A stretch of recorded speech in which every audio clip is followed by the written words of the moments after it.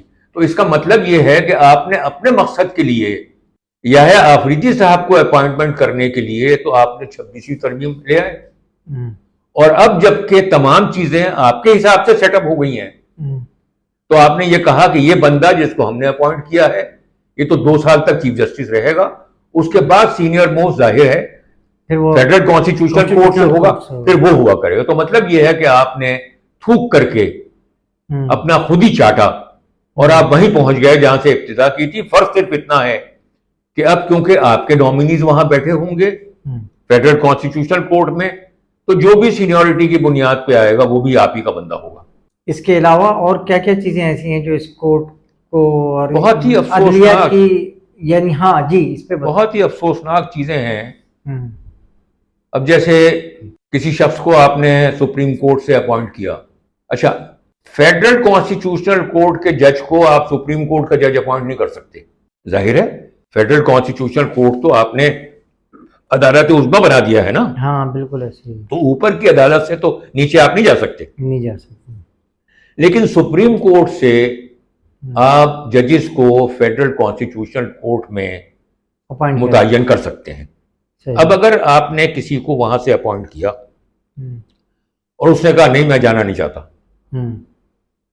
تو وہ automatically retire ہو جائے گا، گھر چلے جائے گا. اسی طریقے سے آپ نے پہلے ہوا یہ کرتا تھا کہ اگر ہائی کورٹ کے ایک جج کو ایک ہائی کورٹ سے آپ دوسرے ہائی کورٹ میں ٹرانسفر کریں تو اس کی مرضی آپ پوچھا کرتے تھے، اس کی رضا آپ پوچھا کرتے تھے. اب آپ کو ضرورت نہیں ہے اس بات کی، اب آپ نے خود فیصلہ کرنا ہے. اور اگر وہ ٹرانسفر کو ایکسیپٹ کرنے میں انکار کر دے تو وہ آٹومیٹیکلی، یہ بھی امینڈمنٹ میں شامل ہے، امینڈمنٹ میں شامل ہے، تو وہ آٹومیٹیکلی ریٹائر ہو جائے گا. اب کون کون سے لوگ زیر ہدف ہیں؟ جی جی، اسلام آباد ہائی کورٹ کے کچھ ججوں نے پہلے ہی سے کہنا شروع کر دیا ہے. کم از کم 2 جج صاحبان نے، کچھ وکلا صاحبان نے تاریخ مانگی کہ مجھے آپ پہلے ہفتے کی دسمبر کی تاریخ دے دیں، تو کم از کم 2 جج صاحبان نے اسلام آباد ہائی کورٹ کے یہ کہا کہ اگلے ہفتے شاید میں یہاں پر نہ ہوں اور کوئی اور یہاں بیٹھا ہوا ہو. آپ نے ججوں کو کہاں پہنچا دیا ہے؟ ٹھیکیداری نظام پر لگا دیا، یہ آپ نے کر دیا. اس کے علاوہ پھر آپ نے کیا کیا؟ آپ نے یہ کیا کہ 3 جو آپ کی آرم فورسز ہیں، جی جی، army, navy and air force, یہ علیحدہ علیحدہ کمپارٹمنٹ میں ہوتی ہیں جی، اور ان میں ایک دوسرے سے رائیولری ہوا کرتی ہے، ان میں ایک دوسرے سے کمپٹیشن ہوا کرتا ہے. صحیح. اور آپ 1965 کی جنگ لے لیجئے یا آپ یہ مئی 2025 کی جنگ لے لیجئے، اس میں اگر پرفارمنس ہے تو آپ کے بری فوج کی نہیں ہے، اس میں پرفارمنس ہے ایئر فورس کی، ایئر فورس، یا کسی حد تک پرفارمنس ہے آپ کی نیوی کی. تو آپ نے کیا کیا؟ آپ نے آرٹیکل 243 میں ترمیم کی اور آپ نے یہ کہا کہ اب سے، یعنی 27ویں ترمیم کے وقت سے، چیف آف آرمی اسٹاف جو ہے وہ ڈیفنس فورسز کا چیف بھی ہوگا. آپ نے ہمیشہ کے لیے نیوی کو ایئر فورس کو سبارڈینیٹ کر دیا، اور جو بھی چیف آف آرمی اسٹاف ہے اس کو آپ نے پہلے سے نامزد کر دیا کہ تمام جتنے بھی ادارے ہیں ڈیفنس فورسز کے، یہ ان کا چیف ہوگا. اور یہی نہیں کیا آپ نے یہ کیا کہ چیف آف آرمی اسٹاف کی مدت ملازمت 5 سال کر دی اور اس کو فیلڈ مارشل بھی اپوائنٹ کر دیا. اور پھر آپ نے یہ کیا کہ آرٹیکل 248 کو ترمیم کیا آپ نے 27ویں ترمیم کے ماتحت، اور صدر کو جو استثناء حاصل تھا عدالتی کارروائیوں کے لیے اور جو ان کی مدت ملازمت تک محدود تھا اس کو آپ نے بڑھا دیا. اور آپ نے یہ کہا کہ صدر کو یہ استثناء ان کی کل زندگی کے لیے ہے. وہ تو ماشاءاللہ بہت کچھ کر چکے ہیں. اپنی بیگم صاحبہ کے زمانے میں وہ مسٹر 10% کرایا کرتے تھے. جی جی، اب یہ معاملات بہت سارے پینڈنگ میں ہوں گے، ری اوپن بھی ہو سکتے ہیں. تو آپ نے یہ کہا کہ یہ صدر نہیں رہیں گے، اس کے بعد بھی تا حیات ان کو عدالتی کارروائیوں کے خلاف یا اس کے ضمن میں استثناء رہے گا. آپ نے 243 جو آپ نے امینڈ کیا